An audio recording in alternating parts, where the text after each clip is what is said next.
ಇಲ್ಲ, ಇವನು ಸುಳ್ಳು ಹೇಳ್ತಾ ಇದ್ದಾನೆ. ಏನೋ ನಮ್ಮಿಂದ ಮುಚ್ಚಿಡ್ತಾ ಇದ್ದಾನೆ.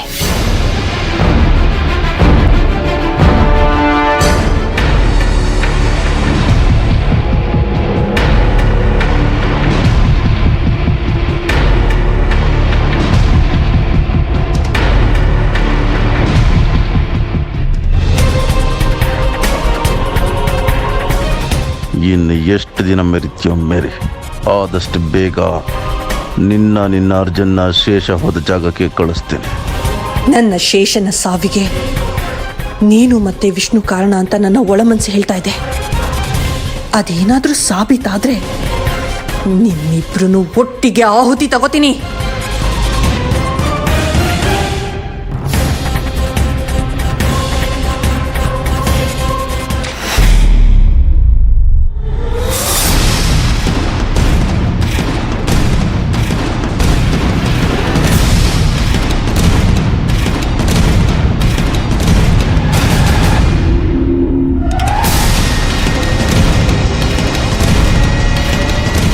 ಇದೇನಿದು?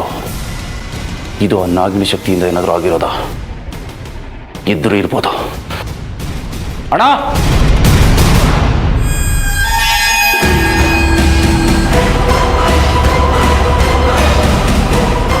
ಏ ರುದ್ರ, ನನ್ನನ್ನು ಯಾಕೋ ಕೊಂದೆ? ನಾನು ನಿನಗೆ ಏನು ಅನ್ಯಾಯ ಮಾಡಿದ್ದೆ ಹೇಳು. ನನ್ನನ್ನು ಕೊಲ್ಲುವಂತ ದ್ವೇಷ ಆದ್ರೂ ಏನಿತ್ತು ನಿನಗೆ?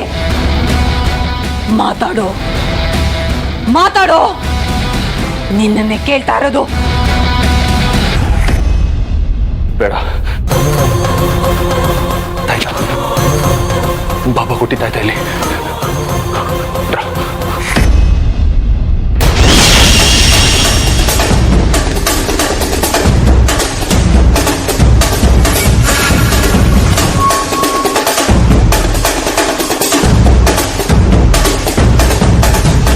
ಇದರ ಧೈರ್ಯದಿಂದ ತಾನೇ ನೀನ್ ಈ ರೀತಿ ಅನ್ಯಾಯನ ಮಾಡ್ತಾ ಇರೋದು. ಇದೇ ಇಲ್ಲದೆ ಹೋದ್ರೆ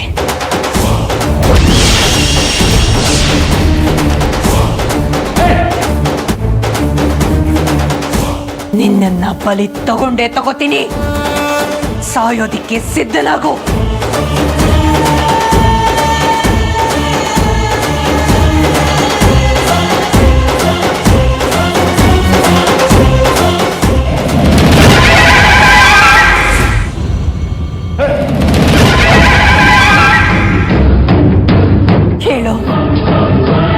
ಯಾಕೆ ನನ್ನನ್ನು ಕೊಂದೆ? ನಾನೇನ್ ದ್ರೋಹ ಮಾಡಿದ್ದೆ ನಿನಗೆ?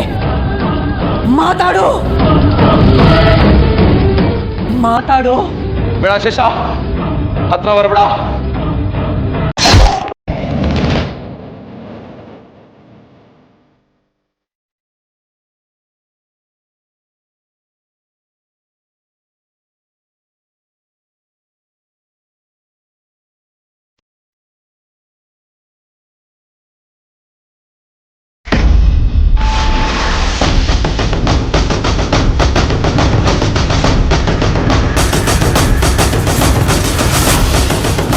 ರುದ್ರ, ಏ ರುದ್ರ, ಯಾಕೋ ಹೀಗೆ ಓದಾಡ್ತಾ ಇದೀಯಾ? ರುದ್ರ, ಯಾಕೆ ಹೀಗೆ ಓದಾಡ್ತಿದೀಯಾ?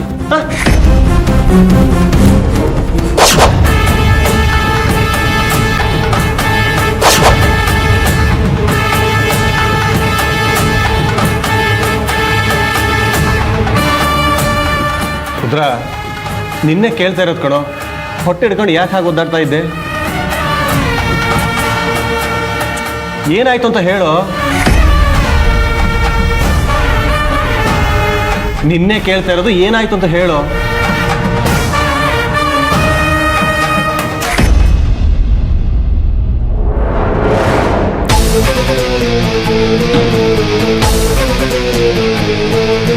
ಏ ರುದ್ರ, ನಾನು ಇಷ್ಟು ಕೇಳಿದ್ರು ಏನು ಹೇಳಿದ್ರೆ ಸುಮ್ಮನಿದ್ರೆ ನಾನು ಏನು ಅಂತ ಅರ್ಥ ಮಾಡ್ಕೋಬೇಕು? ಏನಿಲ್ಲ ಅಣ್ಣ, ಏನಿಲ್ಲ. ಏನೂ ಇಲ್ಲ. ಮತ್ತೆ ಹೊಟ್ಟೆ ಹಿಡ್ಕೊಂಡು ಯಾಕೆ ಓದಾಡ್ತಾ ಇದ್ದೆ?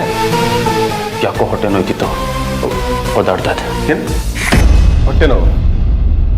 ಸರಿ ಬಾ ಹಾಸ್ಪಿಟಲ್ಗೆ ಹೋಗೋಣ. ಅಣ್ಣ ಆಗ್ಲೇ ಹೊಟ್ಟೆ ನೋಯ್ತಿತ್ತು, ಈಗೇನಿಲ್ಲ. ಈಗಿಲ್ಲ? ನಿಜ ಹೇಳ್ತಿದ್ದೆ ತಾನೆ? ಹೌದಣ್ಣ, ಆಗ್ಲೇ ಹೊಟ್ಟೆ ನೋಯ್ತಿತ್ತು, ಈಗೇನಿಲ್ಲ. ಆಸ್ಪತ್ರೆ ಎಲ್ಲ ಏನು ಬೇಡ. ಒಂದು ವೇಳೆ ಮತ್ತೆ ಹೊಟ್ಟೆ ನೋವು ಬಂದರೆ ನಾನೇ ಹೇಳ್ತೀನಿ. ನೋಡು ರುದ್ರ, ನಾನು ನಿನ್ನ ಅಣ್ಣ. ನನ್ನ ಹತ್ರ ಯಾವ ವಿಷಯನೂ ಮುಚ್ಚಬೇಡ ನೀನು. ಅದೇನೇ ಇದ್ರೂ ನೇರವಾಗಿ ಹೇಳ್ಬಿಡು. ನಿನಗೆ ಗೊತ್ತು ತಾನೆ ನಿನ್ನಿಂದ ನಾನು ಯಾವ ವಿಚಾರನೂ ಮುಚ್ಚಿರೋದಿಲ್ಲ ಅಂತ. ಮತ್ತೆ ಯಾಕೆ ಕೇಳ್ತಿದ್ಯಾ? ಸರಿ.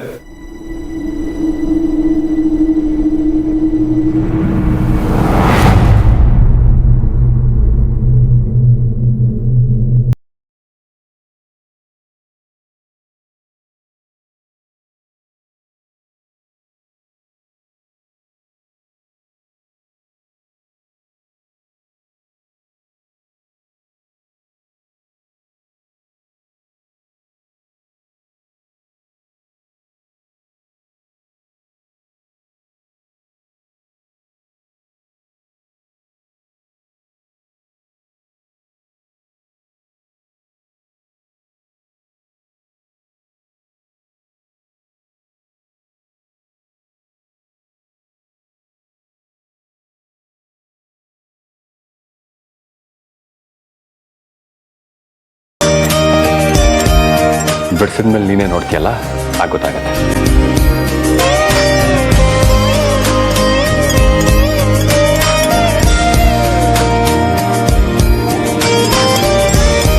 ಅತ್ತೆಮ್ಮ, ನಿಮ್ಮ ಮೊಮ್ಮಗ ರವಿವರ್ಮ ಆಗಕ್ಕೆ ಹೊರಟಿದ್ದಾನೆ ನೋಡಿ. ಏನ್ ಹೇಳ್ತಿದೆಯಮ್ಮ? ಕಾಲೇಜಲ್ಲಿದ್ದಾಗ ಚಿತ್ರಗಳನ್ನ ಬಿಡಿಸ್ತಾ ಇದ್ದ, ಪೇಂಟಿಂಗ್ ಮಾಡ್ತಾ ಇದ್ದ, ಎಷ್ಟೋ ಬಹುಮಾನಗಳು ಕೂಡ ತಗೊಂಡಿದ್ದಾನೆ. ಆಮೇಲೆ ಅದೇನಾಯ್ತೋ ಏನೋ ಇದ್ದಕ್ಕಿದ್ದ ಹಾಗೆ ಎಲ್ಲ ನಿಲ್ಲಿಸ್ಬಿಟ್ಟ. ಈಗ ಮತ್ತೆ ಚಿತ್ರ ಬಿಡಿಸ್ಬೇಕು, ಪೇಂಟಿಂಗ್ ಮಾಡಬೇಕು ಅಂತ ನಿಂತಿದ್ದಾನೆ. ಅದ್ರಲ್ಲಿ ಏನಿದೆ ವಿಶೇಷ ಹೇಮ? ಕಲಾವಿದರಿಗೆ, ಕವಿಗಳಿಗೆ ಸ್ಫೂರ್ತಿ ಅಂತ ಸಿಗತ್ತಂತೆ. ಹಾಗೆ ನಮ್ಮ ಅರ್ಜುನ್ಗೆ ಅದ್ಯಾವ ಸ್ಫೂರ್ತಿ ಸಿಕ್ಕಿದೆಯೋ ಏನೋ, ಈಗ ಮತ್ತೆ ಚಿತ್ರ ಬಿಡಿಸ್ಬೇಕು, ಪೇಂಟಿಂಗ್ ಮಾಡಬೇಕು ಅಂತ ಹೇಳ್ತಾ ಇದ್ದಾನೆ.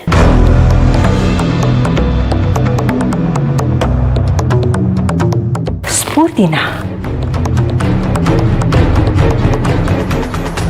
ಏನಿದು ಇದ್ದಕ್ಕಿದ್ದ ಹಾಗೆ?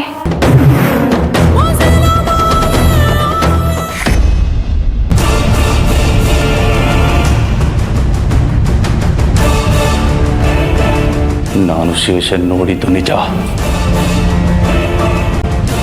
ಅವಳ ಶಕ್ತಿಯಿಂದ ಈ ತಾಯ್ತನ ಸುಟ್ಟಿದ್ದು ನಿಜ. ಅವಳು ನನ್ನನ್ನು ಕೊಲ್ಲೋದಕ್ಕೆ ಬಂದಿದ್ದು ನಿಜ. ನನ್ನ ಹೊಟ್ಟೆಯಿಂದ ರಕ್ತ ಬಂದಿದ್ದು ನಿಜ. ನಾನು ಒದ್ದಾಡಿದ್ದು ನಿಜ. ಇದ್ಯಾವುದು ಭ್ರಮೆ ಅಲ್ಲ. ಯಾಕೆಂದ್ರೆ ಇದನ್ನೆಲ್ಲ ನಾನೇ ಅನುಭವಿಸಿದ್ದೀನಿ. ಅಲ್ಲ, ರುದ್ರ ಯಾಕೆ ಹಾಗೆ ಒದ್ದಾಡ್ತಾ ಇದ್ದ? ಹೊಟ್ಟೆಗೇನೋ ಚುಚ್ಚಿದ ಹಾಗೆ, ಹೊಟ್ಟೆನಲ್ಲಿ ತಡೆಯೋಕ್ಕಾಗ್ದಿರೋಷ್ಟು ನೋವಾಗ್ತಿರೋ ಹಾಗೆ. ಆದ್ರೆ ಅಣ್ಣ ಬಂದಾಗ ಇದ್ಯಾವುದೂ ಇರ್ಲಿಲ್ವಲ್ಲ. ಇದು ಹೇಗೆ ಸಾಧ್ಯ? ಹೀಗಾಗಿರೋದನ್ನ ಅಣ್ಣನ ಹತ್ರ ಹೇಳ್ಕೊಳ್ಳಬೇಡ್ವಾ?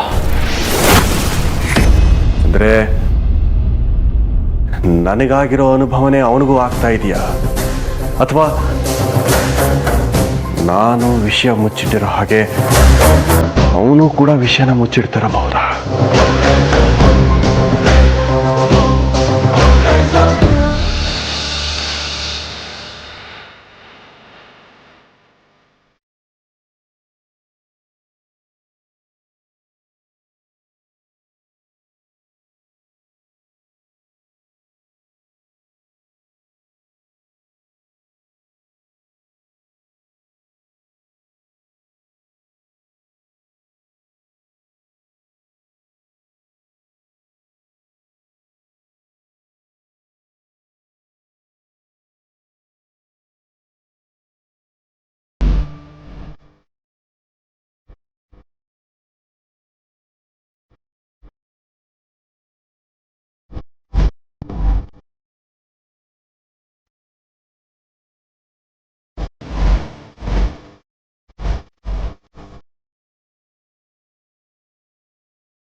ಅರ್ಜುನ್, ನೀನು ನನ್ನ ಮಾಯಾ ಮೋಹ ಪಾಶದಲ್ಲಿ ಬಿದ್ದಾಯ್ತು.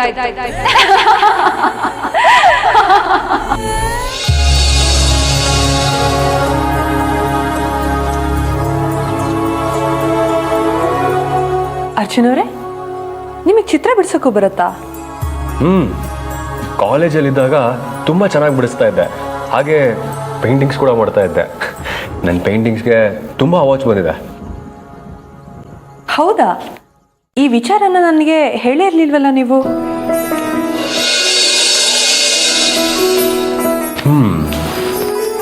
ಹೇಳುವಂಥ ಸನ್ನಿವೇಶ ಬಂದಿರಲಿಲ್ಲ.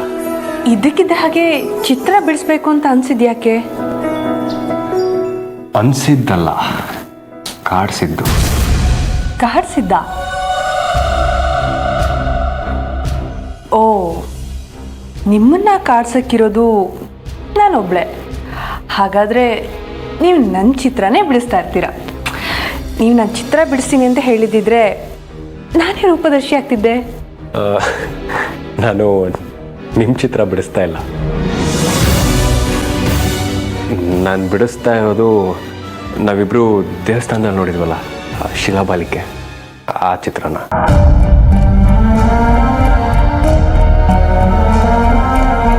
ನಾನು ನಿಮ್ಮ ಕಣ್ಮುಂದೆನೇ ಇದ್ರು ನಿಮಗೆ ಎಲ್ಲೋ ಇರೋ ಶಿಲಾಬಾಲಿಕೆ ನೆನಪಾಗ್ತಾಳೆ. ಅವಳು ನಿಮ್ಮನ್ನ ಕಾಡಿಸ್ತಾಳೆ. ಅದಕ್ಕೆ ನೀವು ಅವಳ ಚಿತ್ರ ಬಿಡಿಸ್ತಾ ಇದ್ದೀರಾ ಅಲ್ವಾ? ಅರೆ, ನೀವ್ಯಾಕೆ ಇಷ್ಟೊಂದು ಕೋಪ ಮಾಡ್ಕೋತಾ ಇದ್ದೀರಾ? ನಾನು ಬಿಡಿಸ್ತಾ ಇರೋದು ಬರೀ ಚಿತ್ರ ಅಷ್ಟೇ ಅಲ್ವಾ?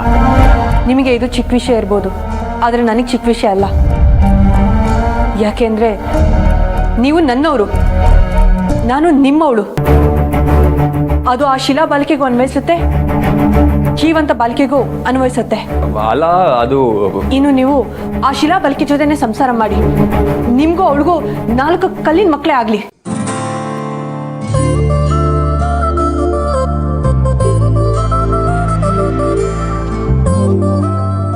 ಅಮೃತ ಅವ್ರಿಗೆ ನಾನು ಶಿಲಾಬಾಲಿಕೆ ಚಿತ್ರ ಬಿಡಿಸ್ತಿದ್ದು ಇಷ್ಟ ಆಗಲಿಲ್ಲ. ಅವ್ರ ಕೋಪನ ಹೇಗೆ ಕಮ್ಮಿ ಮಾಡಬೇಕು ಅಂತ ನನಗೆ ಚೆನ್ನಾಗಿ ಗೊತ್ತು.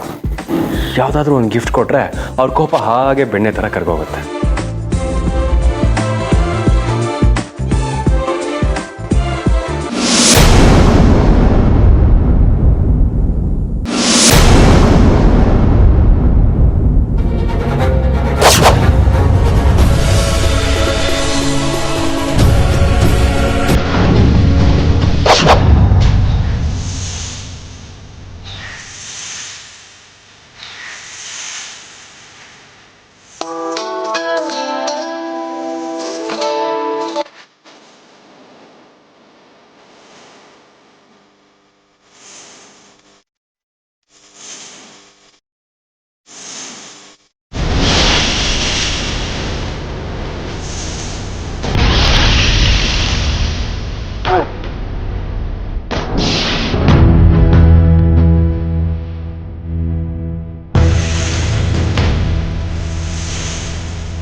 ಏನಾಯ್ತು?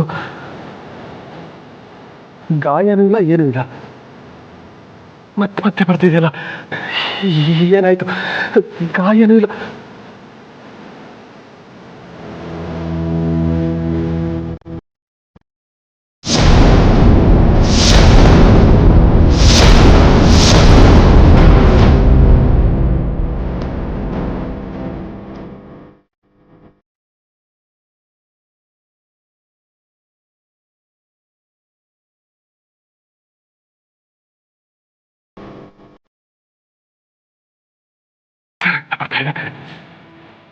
ಏನಾಗ್ತಿದೆ?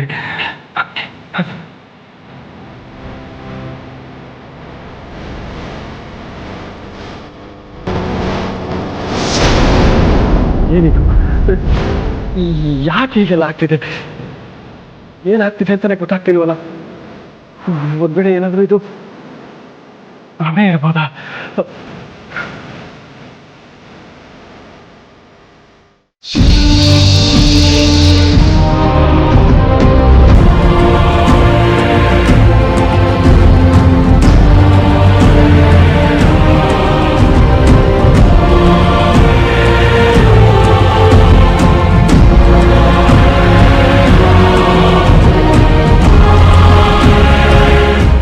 ಅರ್ಜುನ್, ನಿನ್ ಮನ್ಸಲ್ಲಿ ನನ್ನ ಬಗ್ಗೆ ಹುಟ್ಟಿರೋದು ಮೋಹ. ಆದ್ರೆ ಮೋಹ ಅಲ್ಲ, ಮೃತ್ಯು.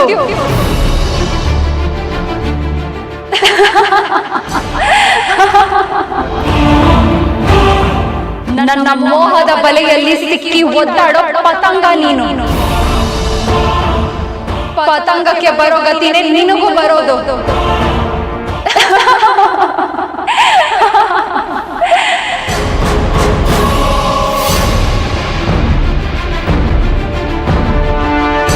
ಶಿಲಾಬಾಲಿಕೆ, ನಿಮ್ಮ ಕಣ್ಣುಗಳು ಜೇಂಕರಿಸ್ತಾ ಇರೋ ದುಂಬಿಗಳು ಅನ್ನಿಸ್ತಾ ಇದೆ.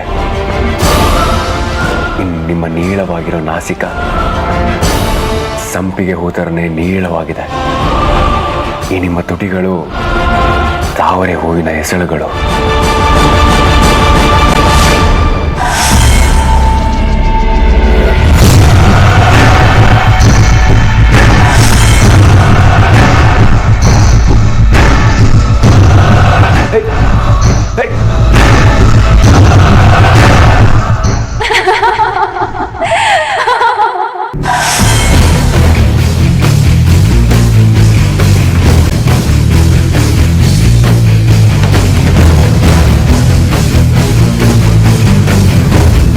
ಏನಾಗಿದೆ ಇವನಿಗೆ?